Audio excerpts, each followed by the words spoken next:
The extremal of the functional I by x equal to integral with limit 1 to 2 x power 3 upon by dash square dx subject to the conditions by 1 equal to 0 and by 2 equal to 3 each. So इस question को पहले detail answer लिखेंगे and फिर by using boundary condition direct option से भी solve कर सकते हैं. And consider f equal to x power 3 upon y dash square. Euler's equation is del f over del y minus d over dx del f over del y dash equal to 0. So f को partial differentiate करेंगे with respect to f and with respect to y and y dash करेंगे तो del f over del y तो 0 आएगा यहाँ पर. And del f over del y dash equal to minus x power 3 upon y dash power 3.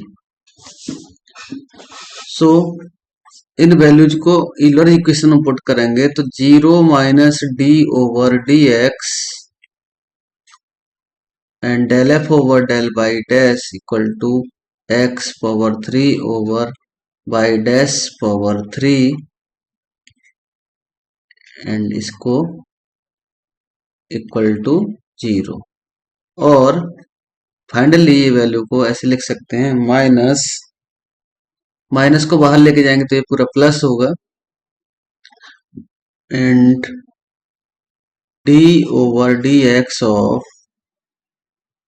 X power 3 upon y dash power 3 equal to 0. और on integrating so we get x power 3 upon y dash power 3 equal to a. This is constant. और cross multiply करने पर x power 3 equal to a into y dash power 3 और x power 3 equal to दोनों तरफ से power 3 यहां से remove कर सकते हैं एंड रीराइट करें तो x equal to a y dash and a means a power 3 करेंगे तो कांस्टेंट है वही वैल्यू रहेगी और x equal to a into d y over d x. और क्रॉस मल्टीप्लाई करने पर x d x equal to a d y and on integrating so x d x equal to a d y plus constant हम यहाँ पर कौन से भी side में b ले सकते हैं. So x square upon 2 equal to a by plus b. और फर्दर सिंप्लीफाई करें तो x square equal to 2a by plus 2b. और अगेन रीराइट करेंगे तो 2a and 2b are constant. So suppose हम इसको न्यू कांस्टेंट ले लें a dash y equal to x square plus b dash करके रीसेट कर लेते हैं. अब इनमें हम वैल्यूज पुट करके बाउंड्री कंडीशन की हेल्प से कैलकुलेट करने की कोशिश करेंगे इन दोनों की values a dash and b dash. So boundary conditions y 1 equal to 0 and y 2 equal to 3. So a dash और x के प्लेस पर 1 पुट करेंगे तो y 1 equal to 1 plus b dash and y 1 is 0 So this is 0, 1 plus b dash, and finally b dash equal to -1. Again by 2 put करेंगे तो by x के place पर 2 put करेंगे तो ये आएगा 4 plus b dash, and a dash by dash is 3, by dash 2 by 2 is 3 equal to 4, and b dash is -1. So यहां से हमें a dash into 3 equal to 3 मिलता है और a dash इक्वल टू मिल गया 1. So by using these values, y equal to x square minus 1.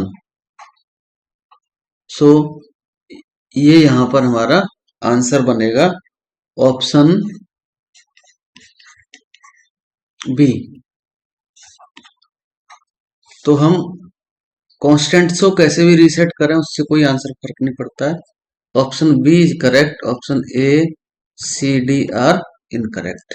Now again we can solve this question by using only boundary conditions. So option से चलेंगे. Second method,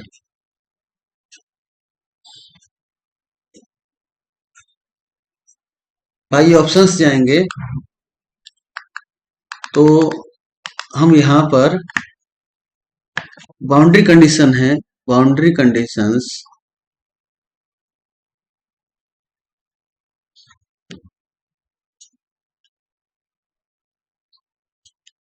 y1 equal to 0 and y2 equal to 3. So option A में put करेंगे y1 means 0 equal to 1 minus 1 into 1, जो कि possible नहीं है. यहां पर हम सेकंड वाली कंडीशन को देखेंगे तो y2 3 आ रहा है तो यहां पर ये 3 आना चाहिए. यहां पर ये 4 माइनस 1 इंटू 2. सो इसको सिंप्लीफाई करने पर 3 इक्वल टू 6, जो कि इनकरेक्ट आ रहा है.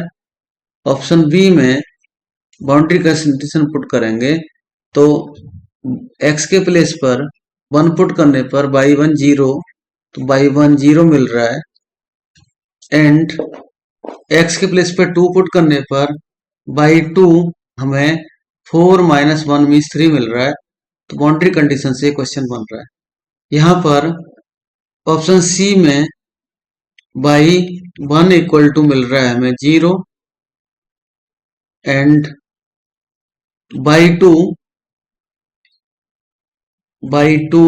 पुट करने पर ये मिल रहा है 2 एंड 2 माइनस 1, ये 3 नहीं मिल रहा है 2 मिल रहा है. सो यहाँ पे इनकरेक्ट होगा.